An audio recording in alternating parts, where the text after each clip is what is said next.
Today on Forbes, European AI unicorn pivots to launch fleet of killer drones. When Helsing's CEO and co-founder, Torsten Ryle, took the stage of a tech conference in a London church-turned-event space last September, his vision for the $4.5 billion defense startup was clear. He said, quote, "We are not a hardware company. We're a software company. That's all we do." The pitch was radically different from other defense startup entrepreneurs like Anduril billionaire Palmer Luckey or Shield AI's Ryan Singh, who want to build their own missiles and drones, eventually challenging defense giants like Raytheon or Lockheed Martin.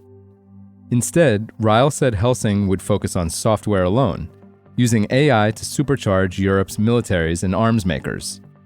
At another event in 2022, Ryle, a former video games developer, explained, quote, "It's specifically about adding capabilities to existing assets."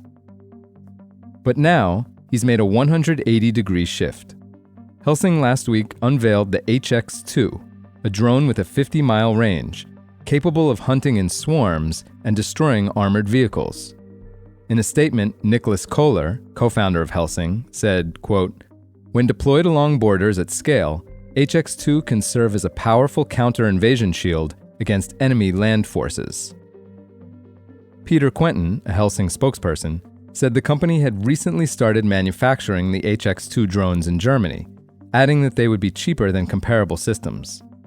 Ryle told Bloomberg early last week that the company planned to produce tens of thousands of the devices a year, adding the drone, quote, "has the capability to create a deterrence level that currently just isn't feasible." Helsing's pivot follows a string of deals the company signed with European arms manufacturers like Germany's Leopard tank maker Rheinmetall and plane maker Airbus, and Swedish aerospace group Saab.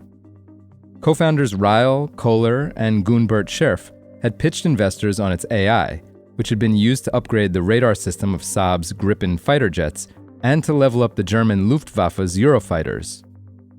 The company had started designing and manufacturing its own drones after it couldn't find an existing product that matched the specs it needed, according to a Helsing investor, who requested anonymity to speak freely.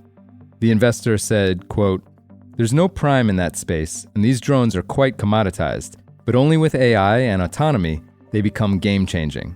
If you want to drive AI into the drone space, you need some vertical control." Helsing's spokesperson disputed the company had struggled to find a partner. Quentin said, quote, "We partner with industry across all domains, whenever it is possible to pursue approaches that are truly software-defined, but decline to simply subcontract when that is not possible." Investors have plowed more than $100 billion into defense startups since 2019, according to PitchBook, but only Anduril, which raised $1.5 billion at a $14 billion valuation this year, commands similar resources to Helsing. Helsing's valuation soared to $4.5 billion in July after raising $480 million from American venture funds General Catalyst and Accel in a deal first reported by Forbes. That followed an earlier $325 million raised from investors including Spotify billionaire Daniel Ek's investment firm since its launch in 2021. Europe's most valuable defense startup now enters an incredibly competitive landscape. Aside from Chinese-made drones that have dominated the market, Helsing is also facing an uphill battle against American incumbents like Anduril, Shield AI, and Skydio, which have been building small, expendable drones for years. It could also impinge on the territory of its own partners like Saab, Airbus, and French missile maker MBDA, which all have their own drone programs. Defense startups have encountered significant challenges in deploying drones in Ukraine, where the Ukrainian army has found success by instead churning out thousands of drones with off-the-shelf parts.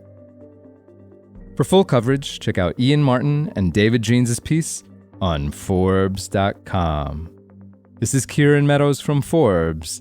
Thanks for tuning in.